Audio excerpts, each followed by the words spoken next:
తెలంగాణ సమాజానికి కొంత లేట్గా తెలుస్తాయి విషయాలు. ఎవడో వచ్చి బోకర్ ముచ్చట నాలుగు చెప్పంగానే వాళ్ళకి వినసొంపుగా ఉంటుంది, 100 మందికి షేర్లు చేస్తారు.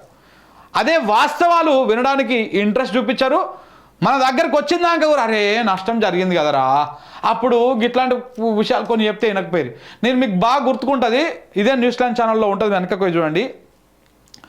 రేవంత్ రెడ్డి వస్తే ఫస్ట్ దెబ్బ పడేది రైతుల మీదనే. రేవంత్ రెడ్డి కాంగ్రెస్ పార్టీ అధికారంలోకి వస్తే ఫస్ట్ దెబ్బ పడేది రైతాంగం మీదనే, రైతుల మీదనే. ఫస్ట్ రైతు బంధు ఆగిపోతుంది చూడండి అని చెప్పినాం. రైతాంగము విన్నదా? ప్రచారం అయ్యిందా? కాలే. కానీ ఏం జరిగింది? రైతు బంధు 3 సార్లు ఆగిపోయింది, 3 సార్లు ఎగ్గొచ్చిండు. మళ్ళీ రేపు ఎన్నికలు అయిపోయినాక లోక్సభ ఎన్నికలు, మన లోకల్ బాడీ ఎన్నికలు ఉన్నాయి కదా, ఇవి అయిపోయినాక మిగతా టర్మ్ ఉంటుంది కదా, మళ్ళీ రావు చూడండి. ఛాన్సే లేదు, ఎలాంటి డౌట్ లేదు. ఎన్నికలు అయిపోయినాక నా రైతు బంధు లేదు, నా రైతు బీమా లేదు, ఇప్పటికే రైతు బీమా ప్రీమియం కట్టలేదు, దాన్ని రెన్యువల్ చేయలేదు. సో ఇట్లా ఆగిపోతుంది. ఇవి వాస్తవాలు తెలియదు, రైతుల దగ్గరకు వచ్చినాక తెలుస్తుంది. అరే అప్పుడే బాగుండే కేసీఆర్, లేకపోతే అప్పుడే మంచిగా వస్తుండే, అప్పుడే ఊరియా బస్తాల కోసం ఇబ్బంది లేకపోతుండే, దానికి 500 ఇస్తే ఆటో వాడు తీసుకొచ్చి ఇంటికాడ వేసిపోతుండే. ఇవన్నీ ఇప్పుడు చెప్తారు రైతులు, అప్పుడు ఆలోచించరు. అప్పుడు కేసీఆర్ కేసీఆర్ 10 ఇచ్చాడు, 15,000 ఇస్తున్నాడు. కేసీఆర్ ఇంటికెళ్ళి ఇస్తున్నాడా? రేవంత్ రెడ్డి ఇంటికెళ్ళి ఇస్తాడా? అవి వచ్చేటి ఎట్లా వస్తాయన్నారు. అవి ఎట్లా వస్తాయి? ఇప్పుడు వడ్డిస్తోడు మనోడు అయితే నువ్వు ఏ మూలకు కూర్చున్నా మూల బొక్క నీకు పడుతుంది. వడ్డిస్తోడు కేసీఆర్ కాబట్టి రైతు ఏ మూలకున్నా పని చేసి పెట్టిండు.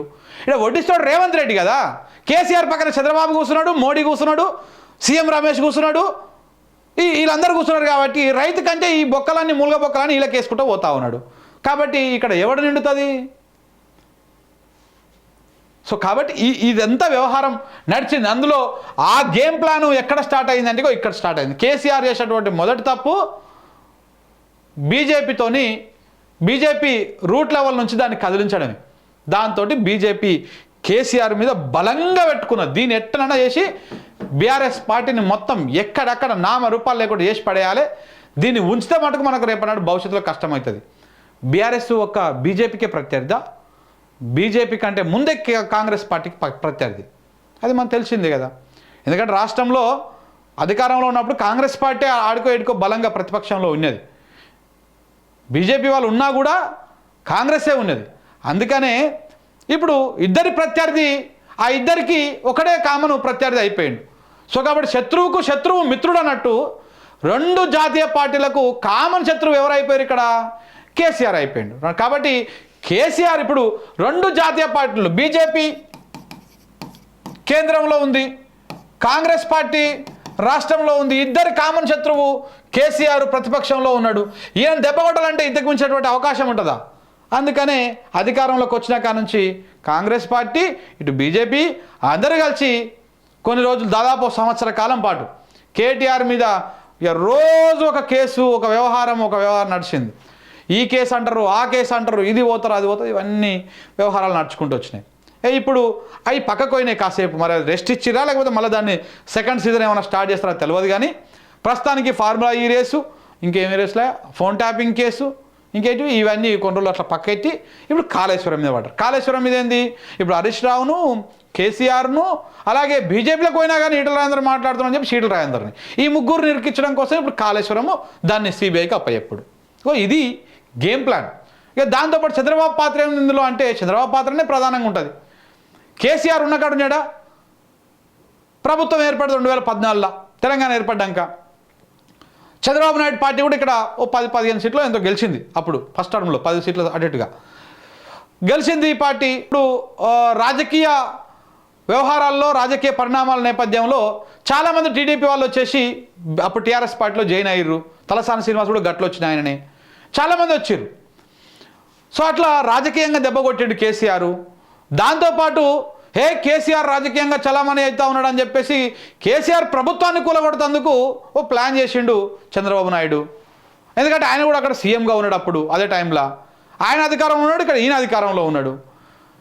ప్రభుత్వాన్ని, కేసీఆర్ ప్రభుత్వాన్ని ఊడగొట్టాలి, ఎమ్మెల్యేలను కొనుగోలు చేయాలని చెప్పేసి ఒకరిద్దరు ఎమ్మెల్యేలకు టచ్ ఇవ్వలకు పోయి ఫస్ట్ ఎక్కడి నుంచి స్టార్ట్ చేయాలని చెప్పేసి ఎమ్మెల్సీ ఎన్నికల నుంచి వేం నరేందర్ రెడ్డికి ఎమ్మెల్సీ ఇచ్చి ఎమ్మెల్యేల కోటలో ఆ బలం సరిపోకపోయినా ఒక 10 మంది ఎమ్మెల్యేలను కొనుగోలు చేద్దామనేటువంటి ప్రయత్నంలో భాగంగా 50 లక్షలు తీసుకొని ఆ ఆంగ్లో ఇండియన్ ఎమ్మెల్యే కాడికి పోయి స్టీఫెన్సన్ దగ్గరికి పోయి 50 లక్షలతోని ప్లాన్ చేసి ఆడ దొరికిపోయి ఓటుకు నోటు కేసులో అడ్డంగా రేవంత్ రెడ్డి గారు దొరికిపోయి అరెస్ట్ అయ్యి జైలుకి పోయారు. అలాగనే చంద్రబాబు నాయుడు గారు వెనక ఉన్నారు కాబట్టి ఆయన ఆడియోలు బయటకు వచ్చినాయి. మొత్తం వ్యవహారంలో కీలకంగా వ్యవహారం చేసింది కేసీఆర్ అయితే దాని తర్వాత ఈ మొత్తాన్ని దగ్గర నుండి పర్యవేక్షించి దొంగలను దొరకబట్టింది హరీష్ రావు. వీళ్ళిద్దరి మీద పగ తీర్చుకోవాలి. ఎట్లా తీర్చుకోవాలి? ఇగో ఇది చంద్రబాబు నాయుడిని ఆ కేసుతోనే కదా కరకట్టకు చంద్రబాబు నాయుడు వెళ్ళిపోవడం, తట్టబులు జరుపుకొని ఆ పార్టీని ఇక్కడ దుకాణం మూసేసుకోవడం. దాంతో రేవంత్ రెడ్డి ఓటుకు నోటు కేసులో బయటకు వచ్చినాక ఆహా టీడీపీలో ఉంటే మన పప్పులు ఉడకవు, టీడీపీని తెలంగాణ సమాజం నమ్మేటట్టు లేదు అని చెప్పేసి ఆయన కాంగ్రెస్ పార్టీలోకి పోవడం. కాంగ్రెస్ పార్టీలోకి పోయి 2018లో కాంగ్రెస్ పార్టీలోకి పోయి టీడీపీతోని కాంగ్రెస్కు పొత్తు పెట్టించడం, టీడీపీ కాంగ్రెస్ కలిసి పోటీ చేయడం, చంద్రబాబు నాయుడు ముఖం చూసి తెలంగాణ ప్రజలు ఎవడు ఓటేయకపోవడం కాంగ్రెస్ పార్టీకి. దాంతో చివరికి మళ్ళా రెండోసారి కేసీఆర్ అధికారంలోకి ఇక్కడ రావడం, చంద్రబాబు నాయుడు అక్కడ ఓడిపోవడం, వాళ్ళకు బ్యాడ్ టైం స్టార్ట్ కావడం.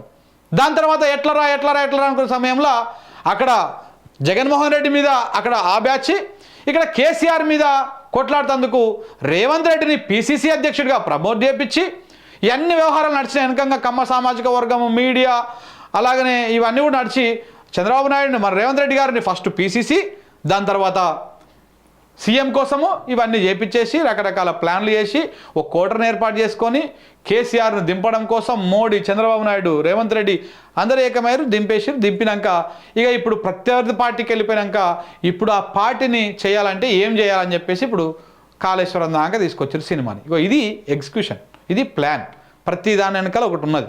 సో కాబట్టి ఇవన్నీ కూడా ఇక ఇప్పుడు ఇంకొకటి ఎమ్మెల్యేల కొనుగోలులో మననే రీసెంట్గా గువ్వల బాలరాజు పార్టీ మారిండు. గువ్వల బాలరాజు పార్టీ మారింది ఓన్లీ అచ్చంపేట కాన్స్టిట్యున్సీ కోసమో ఎమ్మెల్యే టికెట్ కోసమే కాదు. దాని వెనకాల కూడా పెద్ద కోణం ఉంటుంది. రానున్న రోజుల్లో అది కూడా తేలుతుంది. చూడండి మీరు తప్పకుండా ఇట్లాంటివన్నీ బయటకు వస్తూ ఉంటాయి. ఇంకా రకరకాలుగా సర్కిల్ గీసి, లేకపోతే కేసీఆర్ బిఎల్ సంతోష్, మోడీకి ముత్తాత అయినటువంటి బిఎల్ సంతోష్కే 41 సిఆర్పిసి ఇస్తాడా? మోడీని కూసో అంటే కూసోవాలి, లేవంటే లే అనేటువంటి వ్యక్తికే ఏకంగా 41 సిఆర్పిసి ఇస్తారా? బిఎల్ సంతోష్కి 41 సిఆర్పిసి కేసీఆర్ ఇచ్చిండు. కేసీఆర్ మీద బీజేపీ వాళ్ళు పగబట్టిర్రు. ఇవన్నీ కూడా జరిగింది. ఇప్పుడు అంతా కూడా ఆ ప్లాన్ ఎగ్జిక్యూట్ చేస్తున్నది మన ఎగ్జిక్యూటర్ రేవంత్ రెడ్డి గారు. ఇది అసలు కథ. దాంట్లో ఏం డౌట్ ఉన్నది? ఇగో ఈ దీని వెనకాల ఉన్నటువంటి మొత్తం వ్యవహారం ఇదే.